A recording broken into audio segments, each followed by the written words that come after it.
আগে বাবু ব্যবসা করে তো তো ব্যাংক থেকে কয়েক লক্ষ টাকা তুলেছে, ব্যবসার কাজে বাইরে যাবে। এখন একটা চোর সেটা দেখেছে।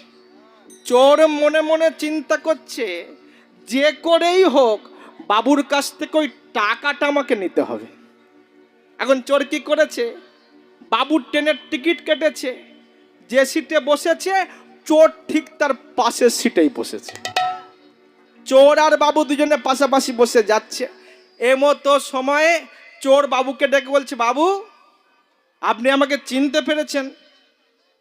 বলে কই না। বলে সে কি, আপনার বাড়ির পাশে আমার আত্মীয়ের বাড়ি, কতবার গেলাম আর এলাম, একসঙ্গে বসে চা খেলাম, এখনো আমাকে চিনতে পারেননি? বাবু বলে, বাবা বুড়ো হয়ে গেছি তো ঠিক মনে পড়ছে না। বেশ, চোর আর বাবু পাশাপাশি বসে যাচ্ছে। চোর মনে মনে চিন্তা করছে, বাবু যেখানে যাচ্ছে দুদিনের রাস্তা, এই দুদিনের মধ্যে বাবুর যখন বাহ্যিক কর্ম পাবে অর্থাৎ বাইরে যাবে, আমি সেই সুযোগে টাকাটা নিয়ে কেটে পড়ব। চলেছে।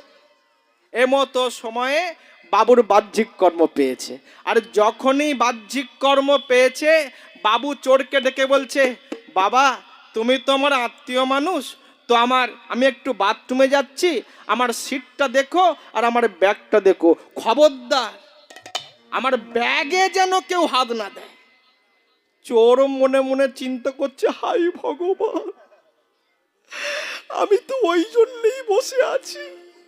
হ্যাঁ, বাবু যখনই বাথরুমে চলে গেছে, চোর তন্ন তন্ন করে বাবুর ব্যাগ খুঁজে দেখছে, তন্ন তন্ন করে ব্যাগ খুঁজছে, কিন্তু টাকা পাচ্ছে না। বলে কি ব্যাপার হলো, কি ব্যাপার হলো, টাকা তো এখানেই রাখলো, টাকাটা গেল। যতবার বাবু বাথরুমে যায় ততবারই চোর তন্ন তন্ন করে বাবুর ব্যাগ খুঁজে দেখে, কিন্তু টাকা পাচ্ছেন। এমনি ভাবে দুদিন কেটে গেছে। যখন দুদিন কেটে গেছে, পরবর্তী স্টেশনে বাবু নেমে যাবে।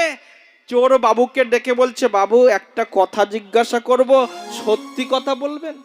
বলে হ্যাঁ বলো, কি জানতে চাও? বলে আমি যে চোর সেটা আপনি বুঝেছেন? বলে হ্যাঁ তা বুঝেছি। তুমি চোর সেটা আমি বুঝেছি। আরে বাবা, এতদিন পাখি ব্যবসা করছে আর কাক চিনি না? কোনটা কাক আর কোনটা কোকিল তুমি আমার বলে দেবে? বলো কি জানতে চাও? বলে বাবু এই যে দুদিন আপনার পেছনে পেছনে ঘুরলাম টাকা পাবার আশায়, কিন্তু টাকা পেলাম না। আচ্ছা বাবু সত্যি কথা বলুন তো, আপনার ব্যাগ আছে সব আছে, টাকাটা কোথায় রাখলেন? বলে টাকা তো আমি কোথাও নিয়ে যাইনি, টাকা এখানেই ছিল। বলে কি সর্বনাশ, টাকা এখানে ছিল তো পেলাম না কেন?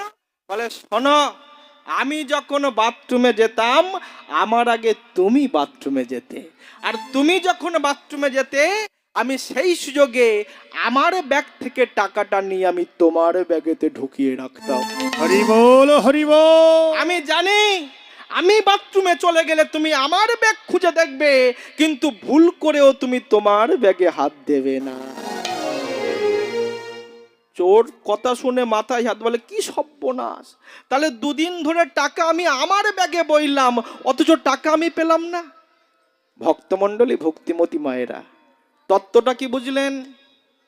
সারা জীবন দেশ বিদেশ ভগবানকে খুঁজে গেলাম, সারা জীবন গয়া, কাশী, মথুরা, হরিদ্বার, বৃন্দাবন, পূর্ব ভারত, উত্তর ভারত, পুরীধাম, মায়াপুর, নবদ্বীপ, সর্বত্র ভগবানকে খুঁজে গেলাম, ভগবানকে পেলাম না। কেন? কারণ তিনি আমার ঘরে আছে, আমার ঘরে তিনি লুকিয়ে আছে, তাকে একবারে কেউ চিনলাম না, তাকে আমরা কেউ জানলাম না, তাকে একবার কেউ দেখবার চেষ্টা করলাম না। তাই তো কাজী সাহেব বললেন, অন্তরে তুমি আছো চিরদিনই, ওগো অন্তরজামী, বাহিরে বৃথাই যত খুঁজি তাই পাই না তোমারে আমি।